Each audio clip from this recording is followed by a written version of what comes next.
Hola y bienvenidos a la historia de Roma. Capítulo 33. Mario y Sila. Antes de comenzar, quiero hablar un poco sobre la falta de estreno de nuevos capítulos de estos últimos meses. Por decirlo en pocas palabras, por asuntos relacionados con el trabajo y el estudio, tuve que ausentarme en estos últimos 4 meses. Como ya lo comenté en mi otro podcast, La historia de Alejandro Magno, el problema era básicamente que ya no tenía suficiente tiempo y energía para encarar la realización de este programa.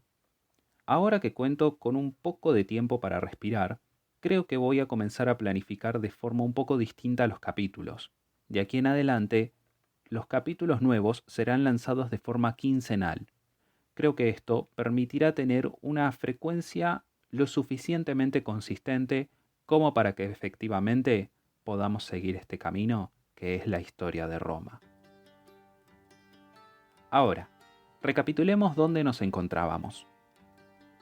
La última vez hablamos de la guerra social, el conflicto que enfrentó a Roma contra sus aliados italianos por el reclamo de una mayor igualdad política.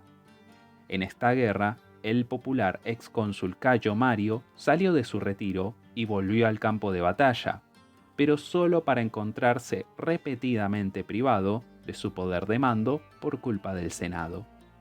En cambio, la estrella de Sila se encontraba en ascenso.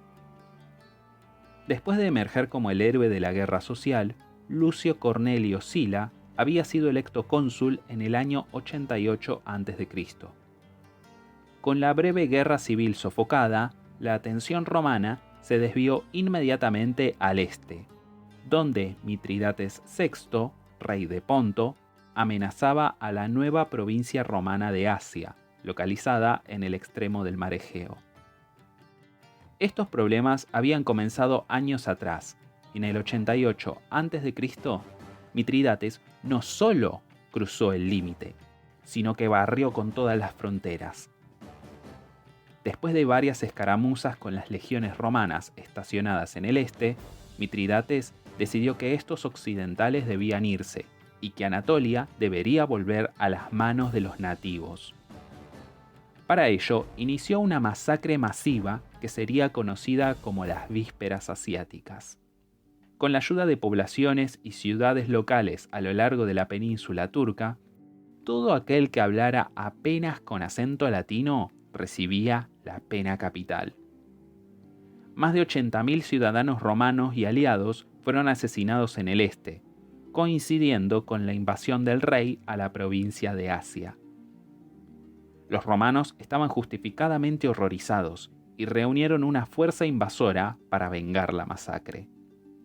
Sila fue la elección natural para liderar la invasión, pero el viejo Mario tenía la idea fija de una última probada de gloria y arregló que la elección de Sila como general de la invasión fuera anulada por la Asamblea Popular. Esta anomalía fue garantizada por guardaespaldas gladiadores empleados por Mario y sus aliados, quienes literalmente tiraron a los senadores fuera del Senado para que éste no tuviera quórum para anular la decisión que había anulado la primera decisión que el Senado había decidido. Sé que puede sonar confuso. La introducción de la violencia callejera en la política romana, precipitada por los gracos, estaba pasando de ser una excepción a convertirse en la normalidad. Sila tuvo que huir por su vida y llegó a donde el ejército estaba acampando, en la costa adriática. El ejército estaba listo para la invasión, pero antes de navegar al este, Sila los haría marchar al oeste. Incitó a sus tropas, las cuales de todas formas eran muy fieles a Sila, hasta que estuvieran enfurecidas por la actuación mafiosa y antidemocrática de Mario. Listos para seguir a Sila a donde los llevara, el cónsul los direccionó a Roma y anunció que, con su ayuda, desalojaría a Mario de la ciudad. Sus oficiales estaban choqueados.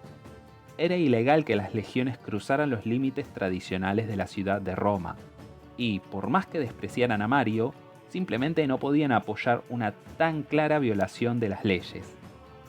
Al llegar a la ciudad, todos, menos uno de los oficiales de Sila, un lugarteniente llamado Lúculo, se negaron a romper este límite. Sila respetó su decisión, pero no pudo ser disuadido y llevó sus tropas a Roma.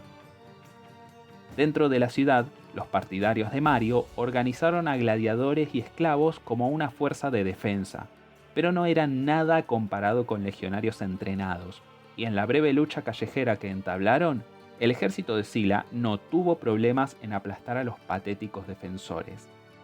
El mismo Mario apenas huyó con su vida, junto a su hijo, hacia África.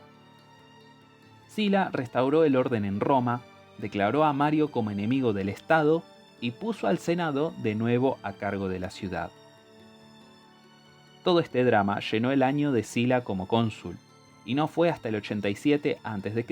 que realmente pudo liderar a su ejército fuera de Roma y hasta el este, donde ya deberían haber comenzado la campaña punitiva contra Mitridates. Pero al minuto en que Sila dejó la ciudad, Mario comenzó a planear su regreso.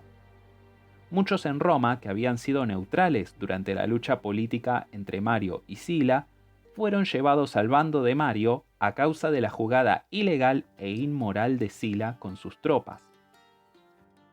En el 87 a.C., el pueblo de Roma echó aún más leña al fuego al elegir como cónsules a Gneo Octavio, un rancio conservador y partidario de Sila, y a Lucio Cornelio Cinna, un miembro de los populares que se estaba convirtiendo en el líder de las fuerzas en contra de Sila en Roma. Aunque no fuera necesariamente partidario de Mario, Cinna vio que una alianza con el viejo general sería algo ventajoso para acorralar a los aliados de Sila. A través del 87 a.C., Octavio y Cinna chocaron constantemente hasta que Cinna fue echado de la ciudad por una multitud enfurecida. Ya fuera de Roma, Cinna comenzó a juntar hombres para ayudarlo a pelear para retomar el poder. Mientras tanto, Mario también estaba juntando un ejército en África, con la intención de seguir el precedente de Sila, marchando sus tropas y capturando la ciudad. Cuando Mario cruzó el Mediterráneo hacia Italia, a la cabeza de un ejército leal, Cinna vio una oportunidad para fortalecer su posición. Se unió formalmente con Mario y las fuerzas combinadas asaltaron Roma. Lo que siguió fueron 5 días de terror y derramamiento de sangre. Mario simplemente soltó a sus hombres sobre la ciudad con órdenes de matar a todo aquel que fuera aliado de Sila, o que se sospechara que fuera aliado de Sila, o que fuera sospechoso de tener el mismo nombre de algún aliado de Sila. Familias nobles huyeron o lucharon según su capacidad. Los partidarios de Sila capturados eran ejecutados y sus cabezas eran exhibidas en el foro. Finalmente, después de 5 días de violencia incontrolada, Cinna no pudo soportar más y ordenó a sus propias tropas detener a los hombres de Mario. Se ordenó al ejército de África retirarse y quienes no obedecieron fueron muertos por las tropas de Cinna. Con el orden finalmente restaurado, se llevaron a cabo elecciones para los cónsules del siguiente año. No era una sorpresa para nadie que Cinna y Mario hayan salido ganadores. Todos los que se les oponían habían huido o muerto. Para Mario, su elección para un 7º año de consulado cumplía con esa leyenda sobre las 7 águilas tantos años antes. Satisfecho con cumplir su destino, el viejo general murió en el 86 a.C., apenas 2 semanas después de ser electo. Cinna quedaba con el control total de Roma. Mientras se desarrollaba este drama en casa, Sila estaba en el este intentando pacificar Grecia. Mitridates había invadido toda la provincia de Asia y había hecho cómplices de la masacre de los romanos en Anatolia a las ciudades griegas a lo largo del Egeo. Recibido como un libertador, el rey se jugó aún más e intentó expulsar a los romanos de toda Grecia. En su esfuerzo, estuvo apoyado por el reino de Armenia, que estaba alcanzando la cima de su poder. Combinados, ambos reinos buscaban retomar el este del Mediterráneo de las garras de los romanos. La guerra con Roma tendría enormes consecuencias.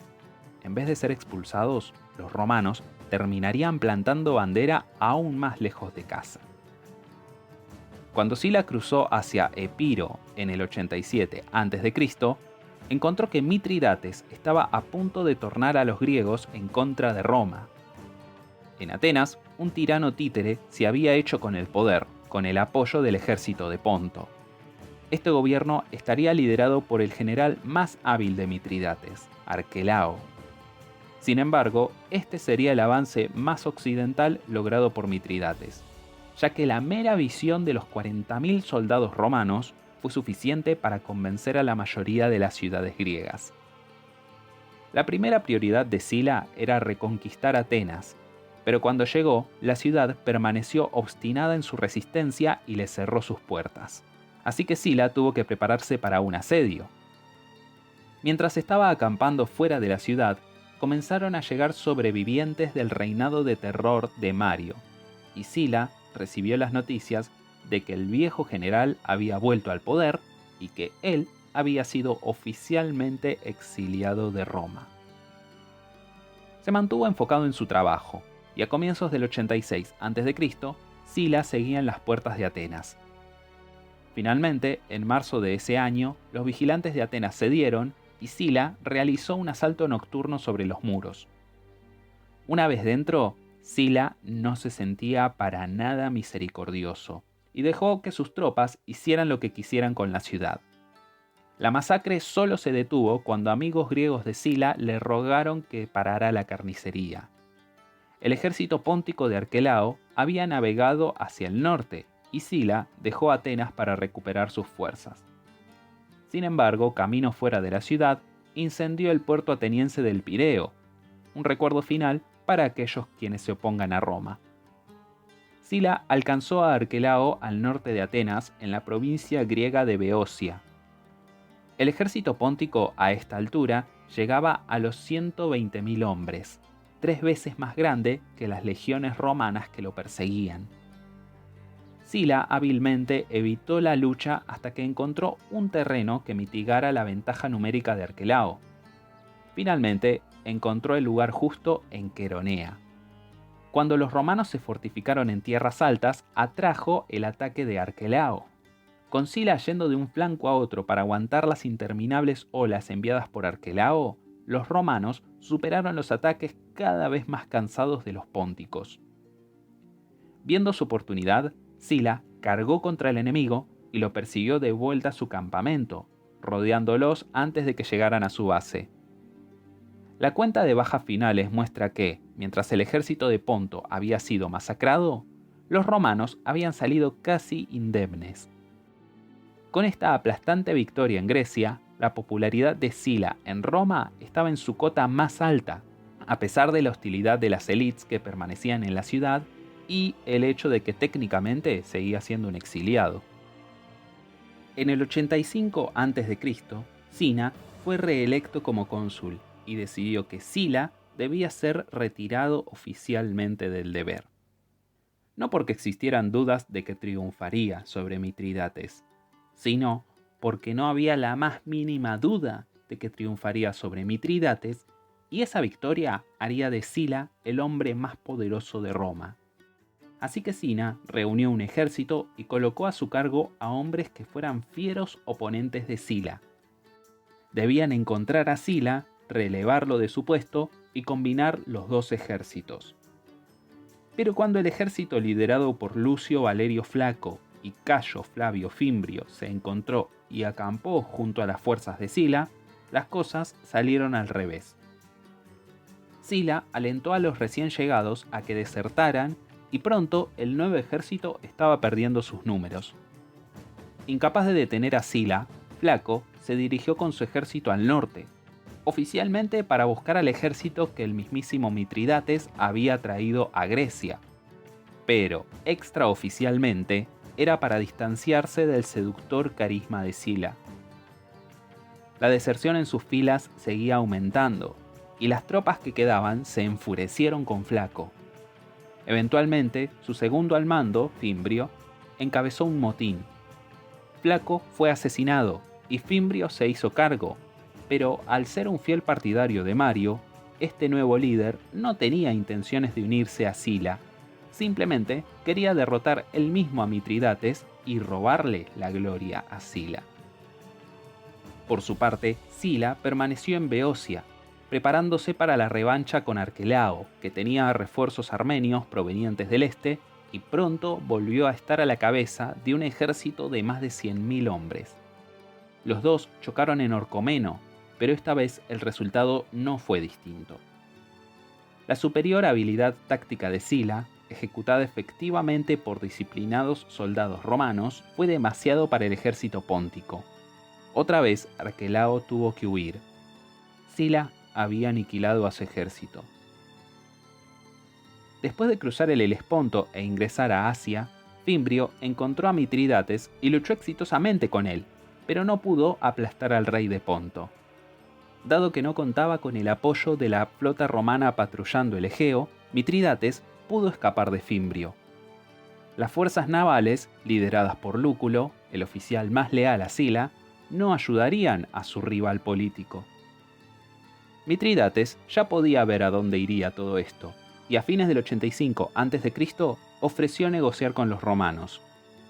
Para la decepción de Fimbrio, Mitridates negoció con Sila y se delinearon los términos para la paz.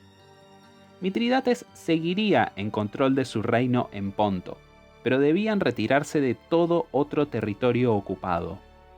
Roma tomaría esos lugares abandonados, extendiendo aún más el dominio romano en el este. Los territorios que se habían rebelado y las recién adquiridas regiones estarían forzadas a pagar un precio muy alto por desafiar a Roma.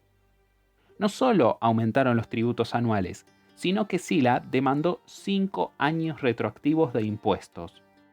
El castigo financiero dejó a gran parte de Anatolia hundida en deudas y sin capacidad de dirigir su economía a cualquier otra cosa que no fuera pagarle a Roma. Esto, además de llenar las arcas romanas, evitaría que cometieran nuevos desastres. Con la guerra contra Mitridates finalizada, Sila volvió a la guerra contra sus enemigos domésticos. Fimbrio, que había tomado el control de la provincia de Asia, era una preocupación inmediata. Pero ni bien Sila cruzó el Helesponto, Fimbrio se suicidó, sabiendo que no era rival para Sila y que de todas formas terminaría siendo ejecutado por sus acciones. Con el este pacificado, Sila comenzó a pensar en su vuelta a Roma.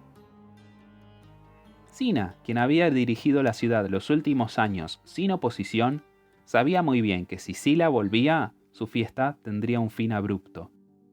Tomando ventaja de cierta revuelta en Iliria, Sina llevó un ejército allí para calmar la rebelión. El hecho de que Iliria estuviera entre Sila y Roma seguro no tiene nada que ver con que Sina quisiera llevar un ejército allí, ¿no? En su prisa por preparar al ejército, ya al borde del pánico, Sina presionó demasiado a sus tropas, forzándolas a marchar entre ventiscas para alcanzar Iliria a tiempo antes de que Sila pasara por allí. En un cruel giro del destino, los soldados de Sina se amotinaron y lapidaron al 4 veces cónsul. Ahora el camino a Roma estaba abierto, y al escuchar las noticias, Sila ordenó a sus tropas partir a casa de inmediato. Parecía que Sila, una vez más, marchaba sobre Roma. La próxima, volveremos sobre la segunda toma de Roma por Sila, la coronación del primer dictador vitalicio de Roma e, inexplicablemente, el retiro del primer dictador vitalicio de Roma.